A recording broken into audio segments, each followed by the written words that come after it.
Okay, boys and girls, children of all ages and lifestyles, back on the engine project. Here's the motor. I got her down off the lift.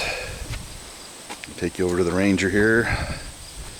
I got the firewall painted, cleaned up. The wiring isn't cleaned and sorted yet, but that will be. But I want to try and get the engine lifted down in there today, and transmission, at least for a mock-up trial fit, just to see how it's gonna go. Got my engine plates on there and everything, so I think it'll be fine, but we'll find out. But anyway, before I can do that, I had to replace the pilot bushing. Anyone that's got a manual transmission car knows what that's about. So there's the new one installed. Here's the old one. Now to take it out, I don't know if you guys know what a blind bearing puller, but that's what's stuck on the end of this bushing here, is a blind bearing puller.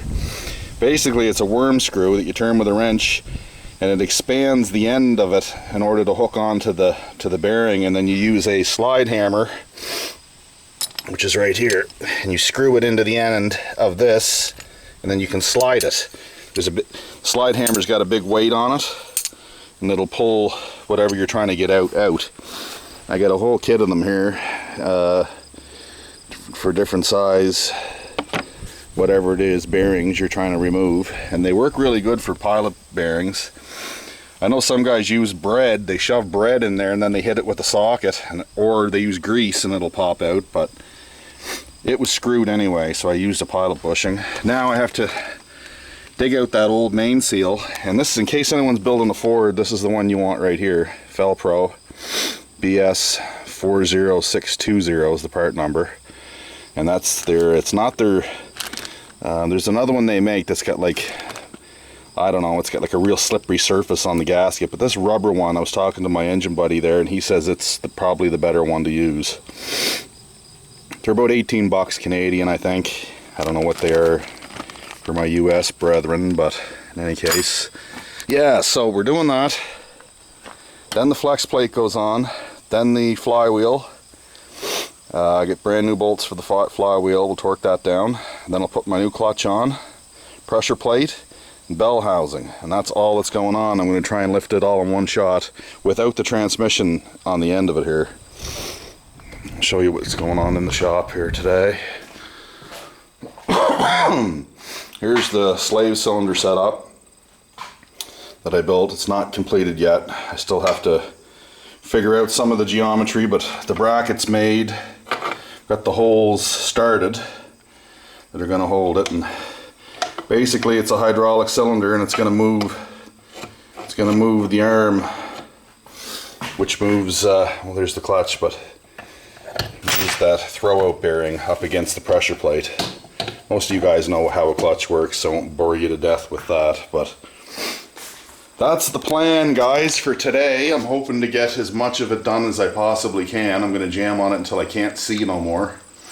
But it started off, the weekend started off interesting. The brakes, I've known that they're getting bad on the back of my daily driver for a while, and I've been putting off replacing them, and yesterday they got just to the point where they could no longer function, so I had to do something. So anyway, you guys are going to laugh at this, any of you mechanic buddies. There's the daily. So I had to replace rotors and brake pads because they're worn completely out. But the problems all started whenever I took the rotor or the caliper off.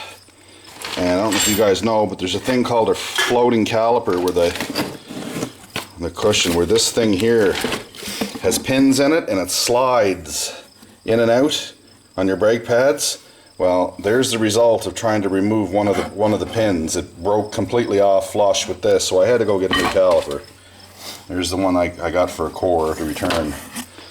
So anyway, started a bit of a shit show. I was late getting going because I had to spend time to fix that, but it's the car I rely on to get back and forth to work, so I guess I had to do that.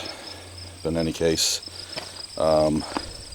yeah, so I'll cut you off and then I'll tune back in whenever I got something else to show you here. Okay.